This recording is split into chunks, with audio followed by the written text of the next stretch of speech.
जी, आपका बहुत बहुत स्वागत है। आपकी मुस्कान बता रही है कि निश्चित रूप से ये मुस्कान ही सबके चेहरे पे दिखनी चाहिए। इसी एक लक्ष्य को लेकर आप हमेशा आगे बढ़ते रहे। जी। अपर्णा जी, ये जिंदगी के अंदर जैसा कहते हैं लोग कि उम्र जब बाधक बन जाती है, लेकिन अपर्णा आपके लिए तो कहे नहीं, आपको उम्र को आपने अपने पर्स के अंदर कैद करके रख रखा है। आखिर इस खूबसूरती का और इस उम्र को कैद करने का राज क्या है? सर, सबसे पहले आपको नमस्कार। और मेरे लिए इतने सारे खूबसूरत शब्द और कीमती शब्द कहने के लिए मैं आपको दिल से आभार व्यक्त करती हूँ। विक्रम जी, जैसा कि आप मुझे बहुत सालों से जानते हैं और जिसकी वजह से आज आपने मुझे जिस तरह से कमाला में पिरोया शब्दों से, निसंदेह एक नंबर होती है एज, जिसे लोग ये कह देते हैं कि अरे हमारी तो इतनी उम्र हो गई। तो उम्र ना तो सामाजिक सेवा के लिए बंधी हुई है, ना ही अपने जो सपने हैं उनको जीने के लिए बंधी हुई है, ऐसा मैंने अपने लिए सोचा। और यही जब आपके अंदर एक सकारात्मक सोच आपके साथ अपने सपनों के साथ चलती है, तो वो जो अंदर का जो अक्स होता है वो आपके चेहरे पर आता है, और वो जो सफलता का अक्स होता है वो चेहरे पर आता है, जिसे हम खूबसूरती नाम देते हैं। जी हाँ, वैसे तो आपने देखा होगा कॉलेज के दिनों के अंदर जब बात करते हैं, जब आप कानपुर में हुआ करते थे, चूंकि कानपुर आपका मायका भी है, और कानपुर के अंदर तो वैसे भी समोसे जलेबी बड़े फेमस है। और आजकल तो कानपुर के अंदर ठग्गू के जो लड्डू हैं, उसका अपना एक अलग स्वाद है। पूरे देश भर में ठग्गू के लड्डू चलते हैं। तो वो लड्डू की जो मिठास है, वही मिठास आप में नजर आती है। तो ये एक चीज बताइए आप कि ये जो मिठास आप में आई है, ये माँ सरस्वती की साक्षात कृपा आप पर जब नज़र आती है, जब आप सिंगिंग के लिए तैयार होते हैं और गीत गाते हैं, तो पूरा मैंने कई बार देखा, मैंने नोट की उस चीज़ को कि सब एक माहौल इस तरीके का होता है कि सब मंत्र मुग्ध हो जाते हैं। वो तरकश आवाज़ जो आपकी है, उसका राज क्या है? कुछ चीज़ें होती हैं सर, जो कि बनावटी नहीं होती हैं, ये आपके खून में शामिल होती हैं, वो आपको विरासत में मिली होती हैं। आप मेरी मम्मी से नहीं मिले हैं, नहीं तो आप ये कहते हैं मुझसे कि अपर्णा जी, आपकी आवाज़ में भी वो मिठास नहीं है जो मेरी मम्मी की आवाज़ में थी। वो खनकती हुई आवाज़ कि जब वो बोलती थी तो लगता था ओहो, इन्हें क्या गुस्सा भी आता है क्या, तो उस गुस्से में भी मिठास होती थी। और दूसरा एक बात जो आपने बोली कि मैं कानपुर और लखनऊ की हूँ, मेरा मायका ससुराल है, तो एक लहज़ा वो ज़रूर मेरे शब्दों में रहता है। तो वो भी कहीं आपके उसमें ज़बान में शामिल हो जाता है, आपके बोलने चालने में शामिल हो जाता है। और जो सबसे सीधी बात है, जो आपको ही पता है कि किसी के जो दिल में जाने का जो रास्ता है, वो सबसे पहले आपकी वाणी होती है। तो मेरा कहना ये है कि भले ही आपके मन में कितनी भी कटुताएं हों भी अगर, तो भी आपकी आवाज़ में, आपकी बातों में वो मिठास होनी चाहिए कि सामने वाले से आपकी दोस्ती ही बनी रहे, दुश्मनी कभी ना हो। इसीलिए तो कहते हैं ना कि ऐसी वाणी बोलिए, जी सर। ऐसी वाणी बोलिए जो औरन को भी शीतल करे और खुद भी शीतल होए। जी। तो ये चीज़ आप में आई है। तो जहाँ आप सिंगिंग की बात करते हैं, जहाँ आप बहुत अच्छा गाते हैं, तो किसी गीत की दो पंक्तियाँ हमें सुना दीजिए। मेरे को जहाँ तक ध्यान है, आपका एक गीत है बड़ा फेमस है, जो आप बहुत बार हमेशा गुनगुनाते हैं। जी। मेरा जीवन कोरा कागज कोरा ही रह गया। देखिए, हमारी आवाज़ तो बिल्कुल कर्कश है, लेकिन आपकी मधुर आवाज़ में हमारे दर्शक सुनना चाहेंगे यही गीत। ये गीत आपको इतना पसंद है तो बिल्कुल आपके लिए विक्रम जी। मेरा जीवन कोरा कागज कोरा ही रह गया, जो लिखा था, जो लिखा था आंसुओं के संग बह गया। मेरा जीवन, ओ मेरा जीवन कोरा कागज कोरा ही रह गया। बहुत खूब, बहुत, एक बार जोरदार तालियां इनके इस गीत के लिए हो जाए। और अब इसमें हम ये देखते हैं कि एक चीज़ को जिस तरीके से इनकी जो आवाज़ है वो इतनी मधुर रही, लेकिन उसके अलावा आप इनका देखेंगे तो इनका जो ड्राइंग और पेंटिंग है, उसमें भी एक बहुत बड़ा अपना एक कलम से, उस तूलिका से, जिसमें प्रकृति को भी उकेड़ दिया जाता है, तो किसी का पोर्ट्रेट भी पूरी तरीके से बना दिया जाता है। इन्हीं से जानते हैं कि ये प्रकृति से आपका जुड़ाव और उसको रंगों में ढालना, उसका क्या तालमेल है? वो तालमेल ये है सर कि जैसा कि मेरे अपने ही पेरेंट्स बताते हैं कि जब बच्चे छोटा बड़ा और ABC लिखने की जब उनकी उम्र होती है, तब मेरी मम्मी का बताना ये था कि तुम आड़ी तिरछी रेखाएं बनाती थी। तो उससे उन्हें ये तो पता लग गया था कि आवाज़ तो जो आप सुन रहे हैं वो भी था, जो मुझे विरासत में थी, और साथ ही चित्रकारी भी मुझे मेरे घर से ही मिली थी, क्योंकि मेरे घर में मेरे चाचा, मेरे ताऊ, इनफैक्ट मेरी मम्मी भी बहुत अच्छी आर्टिस्ट थी। मम्मी की तो खैर मैं क्या ही बोलूँ, कोई गुण ऐसा नहीं था जो उनमें नहीं था, और कुछ मेरे पापा में भी था। तो क्योंकि यही चीज़ जो आप आज देखते हैं कि मुझे हर चीज़ से प्यार है, मतलब प्रकृति से जुड़ी हर चीज़ से। प्रकृति में रंग भी आते हैं, और मेरा ऐसा मानना है कि जीवन ही रंगों से बना है। इंद्रधनुष है हमारा जीवन, जिसमें 7 रंग हैं, 7 न जाने जुड़े कितने सारे रंग हैं। तो ये जो रंग हैं उनको मैंने अपने जीवन में हर तरीके से मतलब डाला, चाहे वो चित्रकारी, ये सब लोग असल में सर जानते नहीं हैं। मेरी जो स्टडीज़ हैं, मैंने जो अपना PG भी किया है वो मेरा फ़ाइन आर्ट्स में रहा है, और इसी के चलते मैंने करीब 35 से 40 साल आकृति क्रिएशंस के नाम से मैंने घर में ही अपने ड्राइंग क्लासेस ली हैं। और भोपाल से, जहाँ से मैं आई हूँ, भोपाल में, ग्वालियर में, इन जगहों पे मैंने अपनी एग्जीबिशंस भी लगाई हैं। हाँ, जयपुर में आकर के ज़रूर मैंने एग्जीबिशंस की कोशिश नहीं करी, मैं घर में ही अपना करती रही। तो चाहे वो वाटर कलर हो, ऑयल पेंट्स हो, या ये आपकी क्ले आर्ट हो, सिरेमिक आर्ट हो, मिरर वर्क हो, या अपर्णा वाजपेयी सर हर तरह की पेंटिंग्स करती हैं। और ईश्वर की दया से मैंने इसे एज अ प्रोफेशन लिया था, तो मैंने इसमें काफ़ी मेरी अर्निंग भी हुई, और मैंने इसमें काफ़ी अवार्ड्स भी लिए। और बस, तो मुझे रंग से, प्रकृति से सच में बहुत जुड़ाव है, और मेरा कहना ये है कि रंगों से ही दुनिया है, बेरंग दुनिया किसको पसंद आती है। निश्चित बात है कि जब रंग ना हो जिंदगी में तो जिंदगी बेकार है, और यही बात है अपर्णा वाजपेयी के साथ में।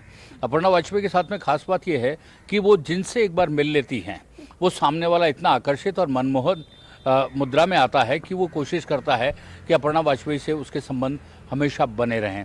हम ईश्वर से यही कामना करते हैं कि इनके संबंध उसी तरीके से हमेशा कायम रहें। बहुत सारे लोग ऐसे होते हैं जो जीव जंतु को लेकर बिल्कुल भी अवेयर नहीं होते।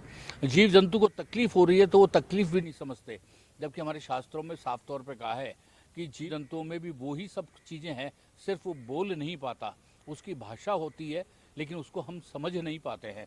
अपर्णा वाजपेयी ने उन जीव जंतुओं को भी अपनाने का काम किया।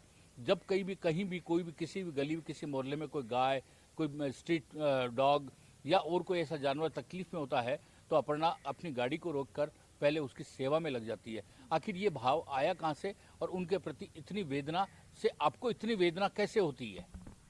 क्योंकि हम जानते हैं सर कि जब हमें एक खरोच लगती है, तो भी क्या हम ये समझ नहीं पाते हैं कि अगले को जब काटा जा रहा है या अगले को जो तकलीफ़ हो रही है, तो अपनी अगर उस कट से अगर हम अगले के दर्द को महसूस कर सकें, क्योंकि जीव तो उसमें भी है।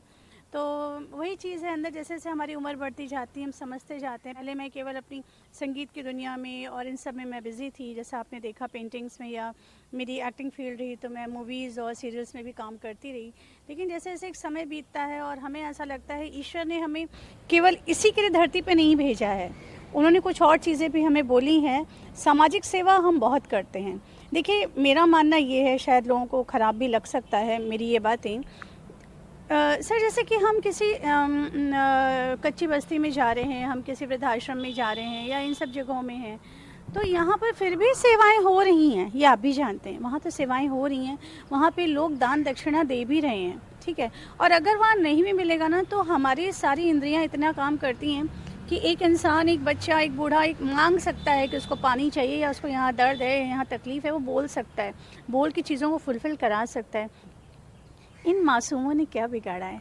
सबसे पहली बात तो ये है कि शहर पे शहर बसते जा रहे हैं। इनके जंगल तो हमारे शहर में मिल गए आकर के, और इन्हें आवारा मवेशी घोषित कर दिया गया। ये आवारा नहीं है। एक बार एक कल्पना करके देखिए, क्या एक पशु विहीन दुनिया में इंसान रह पाएगा? इंसान रह ही नहीं पाएगा। मेरी नज़रों में आज का जो इंसान है, वो उस समय जो एक कहा जाता था ना, उस वक्त जो राक्षस हुआ करते थे, उनसे ज़्यादा बदतर हो चुका है। लोगों का जो चाव है वो इतना ज़्यादा, मतलब मैं ये देख रही हूँ, मैं मीडिया और वीडियोस बनाने के ख़िलाफ़ इसलिए बहुत ज़्यादा होती जा रही हूँ कि जहाँ पर अगर कोई पशु को छेड़ रहा होता है, कोई काट रहा होता है, कोई उसको तंग, तो लोग दूर से वीडियोस बनाते हैं। उन्हें ये नहीं कि फ़ोन रख करके वहाँ पे हेल्प करें। माना कि आपने एक वीडियो बनाया एक मैसेज के लिए, बट आप तुरंत फ़ोन बंद करके उसके हेल्प के लिए भी आगे बढ़िए। कोई जानवर तड़फ रहा है, चाहे भूख से, चाहे प्यास से, कहीं वो गड्ढे में गिर गया है कुछ, तो सर मैं हमेशा वीडियोस तो नहीं बनाती हूँ कि मैं हर जगह कुछ कर रही हूँ तो मेरा कोई वीडियो बना रहा है। मैं इस तरह के काम कर करके छोड़ती जाती हूँ और मैं ये सोचती हूँ, हे ईश्वर, जिस जगह मैं एक जानवर की कोई सहायता कर रही हूँ, हो सकता है मुझे देख करके 10 लोग इससे सबक ले लें। और इसको कुछ तो मैं डालती हूँ फेसबुक पर इसमें और लोगों को बताती हूँ और कुछ ऐसे करके और छोड़ देती हूँ। तो मेरा कहना ये है, आपको नहीं पता, मैंने अपने घर के सामने स्ट्रीट डॉग्स पाल रखे हैं। घर के अंदर 2 हैं, वो तो शौकिया हैं, वो उनकी किस्मत थी कि मेरे घर उन्हें आना था। जैसे हमारे जो बच्चे दुनिया में आते हैं उनके लिए भी भगवान एक घर निश्चित करता है। लेकिन स्ट्रीट डॉग्स, इनफैक्ट जो हमारी जो घर के बाहर जो बिच है, उसके जितने बच्चे पैदा होते हैं उनको भी मैं पालती हूँ। गायों को, बछड़ों को चारा मैं पीछे पीछे लेके चलती हूँ। लोग हंसते भी हैं, लेकिन मुझे उससे फ़र्क नहीं पड़ता। मुझे क्या करना है वो मैं इस जन्म में के लिए क्या कर रही हूँ या मैं अगले जन्म के लिए क्या कर रही हूँ, मैं दोनों के लिए कर रही हूँ। और मेरी सबसे यही मतलब प्रार्थना है कि आप अपने दर्द से उनके दर्द को समझिए। और मेरा मानना ये है कि प्रोटीन और विटामिन्स सिर्फ केवल इनसे ही नहीं मिलता। ये हरी सब्जियां, ये जो चीज़ें हैं वो चीज़ें होती हैं। तो इन मासूमों को भी ऐसा मान के चलिए कि नहीं, इनमें भी जान है, ये भी जीव हैं, ईश्वर के भेजे हुए धरती में वो जीव हैं जिनका हक है इसमें रहने का। हमने उनकी जगह पर अपने घर बना लिए हैं। अपर्णा जी, इतना कुछ करते हुए, इतने मल्टी टैलेंटेड होकर, मल्टी टास्क करते हुए, आप अपनी फैमिली को और इसको मैनेज कैसे कर पाते हैं? क्योंकि हर किसी से पूछो ना कि टाइम नहीं मिलता, हाँ जी। है ना?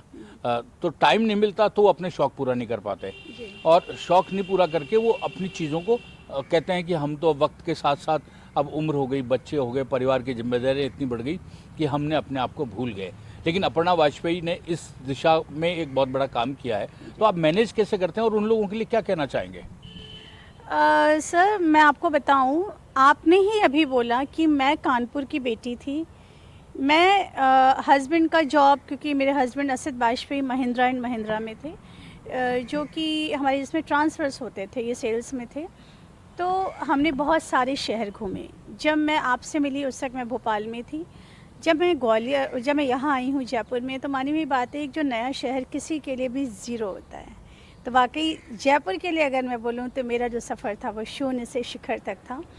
जब मैं जयपुर में खड़ी थी और पहले, दूसरे, तीसरे दिन के बाद मैंने जब ये सोचा, मैं अपने लिए, खुद के लिए बता रही हूँ और ये हर महिला के लिए है, कि जिस दिन आप ये सोच लेते हैं ना कि आज फर्स्ट डे है, बस वहीं से आप अपने 100 डेज़ को काउंट करना शुरू कर दीजिए। जयपुर जहाँ मुझे कोई नहीं जानता था, बात थी 2014 की, आज चल रहा है 2024, मतलब मेरे 10 साल पूरे होने को आ रहे हैं। और बहुत ही गर्व के संग, बहुत ही अपने आप में मुझे ये गर्व है कि हाँ, आज मेरी अपनी मेहनत से, अपने स्वभाव से, अपनी और चीज़ों से, धैर्यता से मैंने आज जो मुकाम यहाँ पर बनाया, लोगों के दिलों में स्थान बनाया। दुश्मन भी बहुत हैं सब, लेकिन उससे भी एक कहावत है, जो सफल वो हुए ही नहीं जिसके पीछे दुश्मन हुए नहीं हुए। तो मुझे इस बात की भी कोई गम नहीं है कि मेरे दुश्मन नहीं है, मुझे काटने छांटने वाले लोग नहीं हैं। मैं समझती हूँ 10 और दुश्मन बढ़ेंगे तो शायद मैं 20 कदम और आगे जा रही होंगी। इसलिए मैं उसके लिए भी धन्यवाद करती हूँ ईश्वर को कि 2 से तो दुश्मन भी दी। यहाँ भी मैं थोड़ा सा पॉजिटिव थॉट लेके ही चलती हूँ। तो जयपुर ने तो सर मुझे इतना प्यार, इतना सम्मान दिया। देखिए, अगर शहर मुझे आज यहाँ नहीं बिठाता तो क्या मैं बैठ सकती थी? एफर्ट्स हमें छोड़ने नहीं चाहिए किसी को भी। उम्र एक संख्या होती है। और रह गई बात परिवार की, तो मैं 100% नहीं बोलती कि फैमिली ने से मुझे पूरी तरह से शुरू से सपोर्ट मिला। मुझे सपोर्ट नहीं मिला। मेरी मम्मी हमेशा ये कहती थी, अपर्णा जो हम नहीं कर सके वो तुम करके दिखाना। तो आज वो दुनिया में नहीं है, लेकिन जाने दिन तक वो बहुत खुश थी कि जो मैंने नहीं पाया वो आज तुमने अपर्णा पाया। और मम्मी के शब्द हमेशा मुझसे रहते थे। बट आज के दिन में ज़रूर मेरी फैमिली, मेरे हस्बैंड, मेरे बच्चे सब मेरे साथ हैं और मुझे बहुत अप्रिशिएट करते हैं, मेरे संग हर जगह खड़े रहते हैं। परिवार से समय चुरा करके आगे बढ़ना किसी महिला के लिए बहुत आसान नहीं होता। किस तरह से वो मैनेज करती है ना, वो महिला जानती है जो आज कहीं बैठी हुई है। लोगों को ज़रूर ये दिखता है कि हाँ, जितने अवार्ड्स हैं, इतना सिंहासन है, वहाँ तक पहुँचने के लिए हम फूलों की सेज पे नहीं पहुँचते हैं। बहुत सारे कांटे होते हैं, बहुत सारे लोग हमें हटाने वाले होते हैं, हमें पीछे करने वाले होते हैं, घर की बहुत सी समस्याएं होती हैं। लेकिन अगर उस पर चल के अगर आपने ये किला फतेह नहीं किया तो ज़िंदगी तो दोबारा नहीं मिलेगी ना। ज़िंदगी तो ही छोटी सी है। एटलीस्ट जब हमारी अंतिम सांस हो, हमारी आंखें बंद हो रही हो, तो हर महिला को, हर पुरुष और हर बच्चे को ध्यान में ये आना चाहिए कि ये ज़िंदगी हमारी व्यर्थ नहीं गई, हमने कुछ तो करके दिखाया। तो अब शायद अपर्णा वाजपेयी की बातें सुन के आपको लग गया होगा कि ये जिंदगी जो है दोबारा नहीं मिलेगी। कर डालो कुछ इतना ऐसा कि जाने के बाद भी लोग याद करें। कर डालो कुछ इतना ऐसा कि आपके ऊपर ही कहानी लिखी जाए। कुछ करके जाओ ऐसा कि आप लोगों के रोल मॉडल बन जाओ। हम बहुत सारी शुभकामनाएं देते हैं अपर्णा वाजपेयी को और उनके लिए ईश्वर से कामना करते हैं कि वो जीवन के जिस रास्ते पर चल रही हैं उन्हें उन्नति के शिखर पर सदैव रखे।